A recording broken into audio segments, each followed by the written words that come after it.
జగన్‌కి భారీ షాక్. విజయవాడకు సంబంధించి ప్రజాప్రతినిధుల కోర్టు ఇచ్చినటువంటి ఒక ఉత్తర్వులు కాదని చెప్పి హైకోర్టుకి వేసుకున్న జగన్‌కి షాకే తగిలిందని చెప్పుకోవాలి. అయితే ఒక సంవత్సరం పాటు ఏదైతే రెన్యువల్‌కి ఇచ్చినటువంటి ఒక పర్మిషన్ కావచ్చు, అదిగాక ఈ నెల 23 వరకే లండన్ ప్రయాణానికి అనుమతులు కావచ్చు, అదిగాక స్వయంగా తానే వచ్చి 20,000 పూచీకత్తు కట్టాల్సినటువంటి ఒక అవసరం ఉందని చెప్పినటువంటి ఒక మాటల పైన ఆయన హైకోర్టుకు వెళ్ళడం జరిగింది. అయితే ఈరోజు హైకోర్టు ఏం తీర్పిచ్చింది ఏంటి అనే దానిపై మనతో పాటు సీనియర్ జర్నలిస్ట్ దుర్గా కుమార్ గారు ఉన్నారు. వారిని అడిగి తెలుసుకుందాం.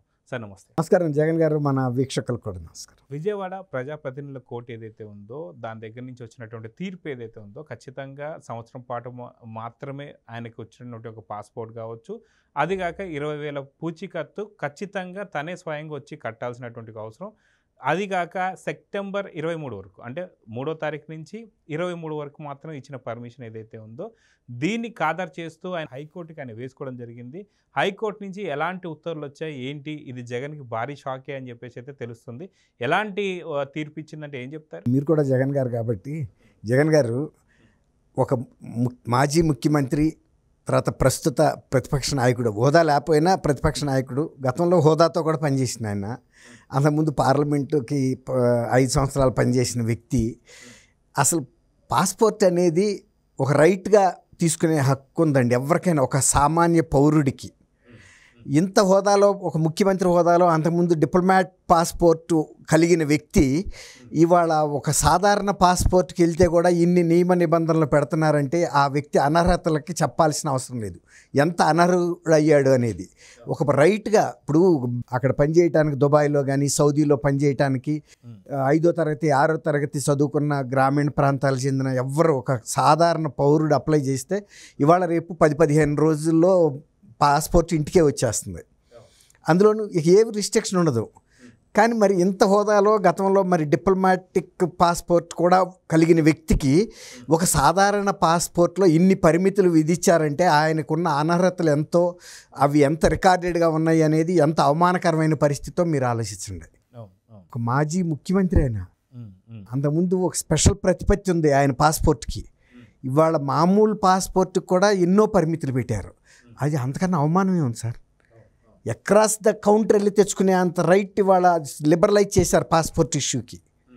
కానీ ఇవాళ దానికి కూడా ఆయన అర్హుడు కాదు అంటే అనేక నిబంధనలు పెట్టి నువ్వు ఎప్పుడు విదేశాలకు వెళ్తున్నా సరే వెళ్ళాల్సిన మళ్ళీ కోర్టుకు వచ్చి 20,000 రూపాయల వ్యక్తిగత పూచీకత్తు ఇచ్చి తను వ్యక్తిగతంగా హాజరయ్యి జడ్జి ముందు పూచీకత్తు ఇస్తే తప్ప పర్మిషన్ అనేది ఉండదు. అది ఇస్తారా లేరో కూడా మనం చెప్పలేము.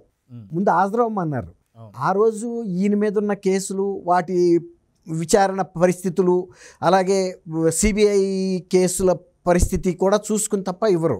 ఇప్పుడు ఒక కోర్టుకి అనుసంధానం ఉంది. ఇవాళ ఈయన ప్రజాప్రతినిధుల కోర్టులో వేస్తే వీళ్ళు 1 సంవత్సరం ఇచ్చి 20,000 పూచీకత్తు ఇవ్వాలి, తర్వాత 23వ తారీఖు వరకే మీకు ఈ అవకాశం ఉంటుంది, 23 లోపల ఎట్టి పరిస్థితుల్లోనూ మీరు లండన్లో కానీ ఏ విదేశాల్లో కూడా ఉండే పరిస్థితి లేదు, మళ్ళీ ఇక్కడికి వచ్చేసి హాజరుపడాలని చెప్పారు. ఇలా చెప్పారని ఈయన ఏం చేశాడు, సిబిఐ కోర్టు, ఆయన కేసులు విచారిస్తున్న సిబిఐ కోర్టుకి అప్లై చేశాడు, అప్పీల్ చేశాడు. సిబిఐ కోర్టు కూడా 5 సంవత్సరాల వరకు సడలిచ్చింది. కానీ మిగిలిన నియమ నిబంధనలకు సంబంధించినంతవరకు మళ్ళీ మీరు అక్కడికి వెళ్ళాల్సిందేనని చెప్పింది. ఎక్కడికి? ప్రజాప్రతినిధుల కోర్టు విజయవాడకి వెళ్ళమని చెప్పింది. వాటిల్లో మేమేం ఇంటర్ఫీర్ అవ్వలేమని చెప్పింది. అప్పుడు ఈయన ఏం చేశాడు, మళ్ళీ ఇక్కడికి రాక తప్పలేదు. ఇక్కడికి వచ్చినప్పుడు 5 సంవత్సరాలకు సంబంధించి కూడా మేము ఇవ్వలేము, మీకు 1 సంవత్సరం పాటే ఉంటుంది, మళ్ళీ తర్వాత ఇతర నియమ నిబంధనలన్నీ మళ్ళీ యథావిధిగా ఉంటుందని చెప్పింది. దానికి మళ్ళీ ఈయన గ్రీవెన్స్తో ఏపీ హైకోర్టుకి వెళ్ళాడు. ఏపీ హైకోర్టుకి ఏమని వెళ్ళాడు, నాకు మళ్ళీ గతంలో సిబిఐ కోర్టు ఇచ్చిన పరిమితిని కూడా తగ్గించారు, మళ్ళీ ఈ నియమ నిబంధనలన్నీ యథావిధిగా ఆ కోర్టు ఇచ్చింది, ఈ కోర్టు కూడా ఇచ్చింది, నన్ను ఆంక్షలు పెట్టారు, ఈ ఆంక్షలు పెట్టడం వలన నాకు స్వేచ్ఛ ఉండలేదు, కాబట్టి నాకు 5 సంవత్సరాలు మళ్ళీ పాస్పోర్ట్ అడిగాడు. అసలు జనరల్గా దాదాపు 10 ఏళ్ళ దాకా ఉంటుందండి పాస్పోర్ట్ వ్యాలిడిటీ. కానీ ఈయన మీద ఉన్న కేసులు, ప్రత్యేకమైన పరిస్థితుల దృష్ట్యా గతంలో కూడా ఈయన పాస్పోర్ట్ని డిపాజిట్ చేయమని కూడా కోర్టు అడిగింది. గతంలో సిబిఐ కోర్టు దగ్గర డిపాజిట్ చేసి ఎప్పుడైనా సరే ఈయన కానీ విజయసాయి రెడ్డి కానీ మళ్ళీ కోర్టుకి అప్లై చేసుకుని మేము విదేశాలు వెళ్తున్నాము, ఇదిగో వీసా ఫలానా రోజుల పాటు మాకు పరిమితి సడలించండి, పాస్పోర్ట్ రిలీజ్ చేయమని అడిగితే దాన్ని బట్టి వాళ్ళు రిలీజ్ చేశారు. ఒకసారి తిరగొట్టే అవకాశం కూడా ఉంది అక్కడ. ఇప్పుడు మళ్ళీ హైకోర్టుకి వెళ్తే కూడా హైకోర్టు కూడా ఏం చెప్పింది, 5 సంవత్సరాలు ఓకే అంది. 5 సంవత్సరాలు పాస్పోర్ట్ ఇచ్చినందువల్ల 5 సంవత్సరాలు దానికి వ్యాలిడిటీ ఉన్నా కూడా మీరు ఒక చిన్న విషయం మనం ఇక్కడ అర్థం చేసుకోవాల్సిందంటే, ఎప్పుడు ఆయన విదేశాలకు వెళ్ళాలన్నా కూడా ప్రత్యేకంగా మళ్ళీ పర్మిషన్ తీసుకోవాల్సిందే ఎప్పటికప్పుడు. సపోజ్ ఇప్పుడు లండన్ వెళ్తున్నాడండి, లండన్ కూడా 23వ తారీఖు లోపల వెళ్ళి రమ్మన్నారు, దానికి ఇచ్చింది పర్మిషను. నెక్స్ట్ ఇంకోసాటికి వెళ్ళాలనుకోండి, జెరూసలేం వెళ్ళాలి, లేకపోతే ఇంకోసాటికి వెళ్ళాలి, మళ్ళీ అక్కడికి వెళ్ళాల్సిందే. అప్పుడు పరిస్థితి దృష్ట్యా ఇస్తారు. వ్యాలిడిటీ పాస్పోర్ట్ దీనికి ఉండొచ్చు, పాస్పోర్ట్కి వ్యాలిడిటీ 5 సంవత్సరాలు ఉంది కాబట్టి ప్రతిసారి కోర్టు ఇవ్వాలని ఏం లేదు. కోర్టు యొక్క విచక్షణాధికారం, జడ్జి గారి విచక్షణాధికారం ఉంది. ఈయన మీద ఉన్న కేసుల పరిస్థితిని బట్టి సిబిఐ లాంటి వాళ్ళు కనుక ప్రస్తుతం ఈయన విదేశాలకు వెళ్తే మళ్ళీ తిరిగి రాడు అని కనుక అభ్యంతరం పెడితే దాన్ని కూడా పరిగణలోకి తీసుకుని మళ్ళీ ఆపేయచ్చు. లేదు, ఈ 5 సంవత్సరాల వ్యాలిడిటీ ఉన్న పాస్పోర్ట్ని మా దగ్గర డిపాజిట్ చేయండి, మీరు ఎప్పుడైనా వెళ్ళేటప్పుడు ఇస్తూ ఉంటాము, మీ దగ్గర ఉండటానికి వీలు లేదని కూడా అడిగే అవకాశం కూడా ఉంది ఎప్పుడైనా కూడా. అంటే అది సిబిఐ మీద ఆధారపడి ఉంది, ఇంకా ఏదైనా ప్రాసిక్యూషన్ ఏజెన్సీస్ మీద ఆధారపడి ఉంటుంది. ఈయన మీద పరువు నష్టం దావా కూడా ఒకటి నడుస్తుందని చెబుతున్నారు. ఆ పరువు నష్టం దావాకి సంబంధించి కూడా అవతల పార్టీ కానీ లాయర్ కనుక ఈయనకి మరి పాస్పోర్ట్ ఆయన చేతిలోనే ఉంది, విదేశాలకు పారిపోయే అవకాశం ఉంది కాబట్టి గౌరవ కోర్టు వారి పాస్పోర్ట్ని స్వాధీనం చేసుకోమని కనుక అభ్యర్థిస్తే ఆ అభ్యర్థనను కూడా కోర్టు వారు మన్నించే అవకాశం కూడా ఉంది. ఇప్పుడు మనం ఒక బాధపడాల్సిన అంశం ఏంటంటే, ఒక మాజీ ముఖ్యమంత్రికి విదేశాలకి ఎప్పుడంటే అప్పుడు వెళ్ళగలిగే స్వేచ్ఛ ఒక సాధారణ పౌరుడికి ఉంది. కానీ ఆయన మీద అన్ని నేరాలు, అన్ని కేసులు రకరకాల కోర్టుల్లోనూ నడవటం, ఎక్కువ వాల్యూమ్ ఆఫ్ మనీ, ఒక 45,000 కోట్ల రూపాయల ఆస్తులకు సంబంధించిన జప్తుకు ఉండటం, ఈ తీవ్రత దృష్ట్యా ఆయనకి ఒక సాధారణ పౌరుడికి ఉన్న స్వేచ్ఛ కూడా ఇవాళ లేదు. సాధారణంగా ఒక ముఖ్యమంత్రి లెవెల్లో, ఒక క్యాబినెట్ మంత్రి లెవెల్లో కనుక పనిచేసే ఒక గవర్నర్, ఇలాంటి మంచి ఉన్నత పోస్టులో పనిచేసే వ్యక్తులకి ఇలాంటి ఆంక్షలు ఎప్పుడు కూడా ఉండవు, పాస్పోర్ట్ మీద కానీ విదేశీ ప్రయాణాల మీద కానీ. కానీ ఈయనకి పాస్పోర్ట్ మీద పరిమితి ఉంది, విదేశాలు పర్యటించాలంటే కోర్టు పర్మిషన్ అనుమతి తీసుకోవాలి, ప్రతిసారి కోర్టు ముందు వెళ్ళి అఫిడవిట్ ఇచ్చి వాళ్ళకి వ్యక్తిగత పూచీకత్తు ఇవ్వాలి. ఇన్ని పరిమితులు ఉంటామంటే ఒక నేరస్తులకు ఉంటాయి, కానీ ఒక రాజకీయ నాయకుడికో ఒక ఉన్నత శ్రేణికి చెందిన వ్యక్తికో ఉండవు కదండి. మరి ఇవాళ అన్ని పరిమితుల మధ్య జగన్మోహన్ రెడ్డి గారు ఉన్నాడంటే ఆయన మీద ఉన్న కేసుల తీవ్రత కానీ, ఆయన వ్యక్తిత్వం మీద ఉన్న ఈ ఆరోపణలు కానీ ఇవన్నీ కూడా ప్రతిబింబిస్తున్నాయి. అయితే గతంలో మనం చూసుకుంటే ఆయన హయాంలో ఏదైతే 2019 నుంచి 24 వరకు కూడా ఖచ్చితంగా ఎందుకు ఓడిపోయాడంటే ఒకటి, జగన్ బొమ్మే జగన్ని మింగేసింది. ఎందుకంటే ప్రతి ఒక్క చోట జగన్ బొమ్మ ఉండాలి, ఆ బొమ్మ మీద ఉన్నటువంటి ఒక ప్రేమ ఆప్యాయత జగన్ బొమ్మే జగన్ మింగేసింది అనేది ఒకటి ఉంది. అదేవిధంగా ఇప్పుడు జగన్ ఈగోనే జగన్ని మింగేస్తుంది అనేది ఒకటి ఉంది. ఎందుకంటే విజయవాడ ప్రజాప్రతినిధుల కోర్టు ఏదైతే ఇచ్చిందో వాళ్ళు చెప్పింది ఏంటి అంటే 20,000 రూపాయలు స్వయంగా నువ్వే వచ్చి పూచీకత్తు కట్టాలి. ఇది నచ్చలేదు. ఎందుకంటే ట్రిపుల్ ఆర్ గారు వేసినటువంటి ఒక దాంట్లో దాదాపు 3,040 సార్లు ఆయన కోర్టుకి వాయిదాలకి హాజరు కాకుండా ఎగ్గొట్టాడు. ఆ ఎగ్గొట్టకుండా ఉండడానికి కోసమే కోర్టు ఇప్పుడు ఈ మాట చెప్పింది. కానీ ఇది ఈగోగా తీసుకొని ఇక్కడి నుంచి మళ్ళీ నాంపల్లి హైకోర్టుకి వేసుకోవడం కానీ లేదా హైకోర్టుకి వేసుకోవడం కానీ దీన్ని ఎలా చూడాలంటారు?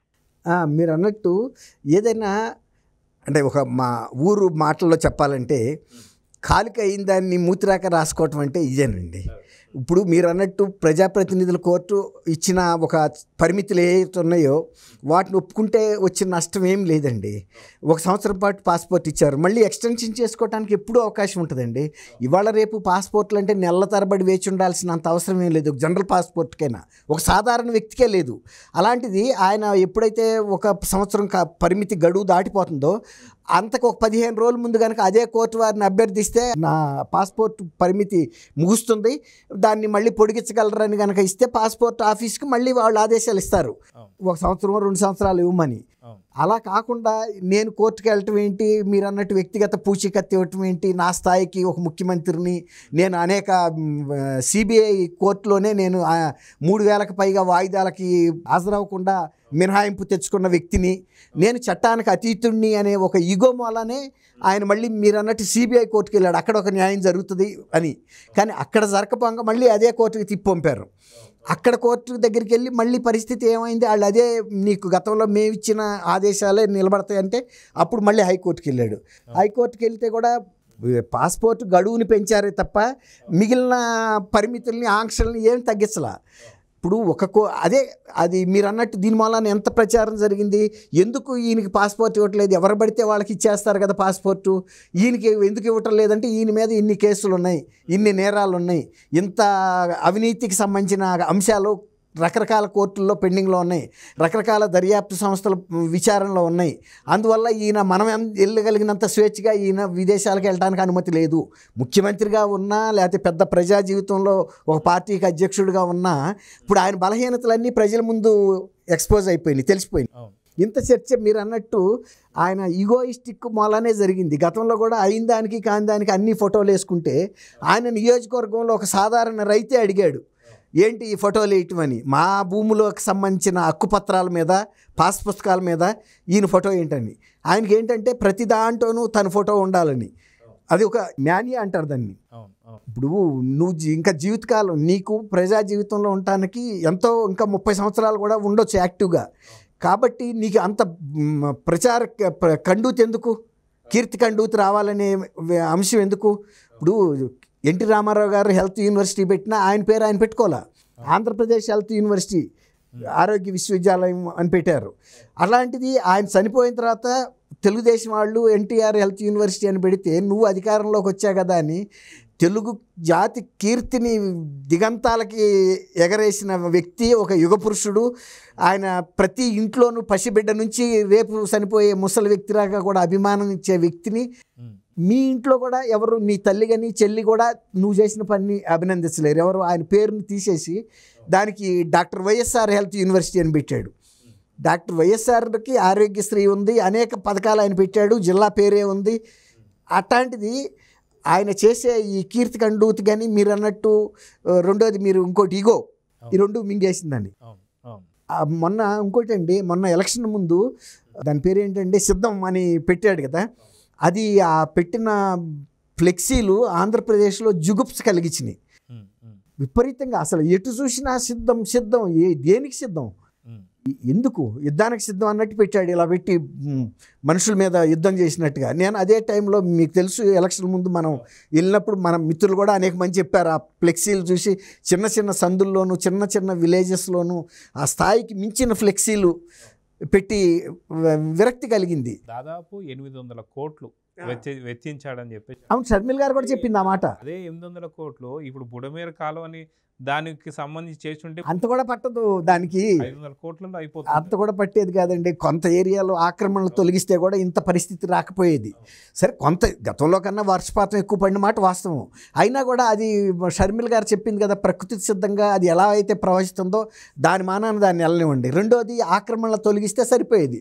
తర్వాత ఈయనేం ట్యాంక్ బండల్ని బలపరచకపోయినా పరిశుభ్రపరచకపోయినా అది కూడా చేయలే.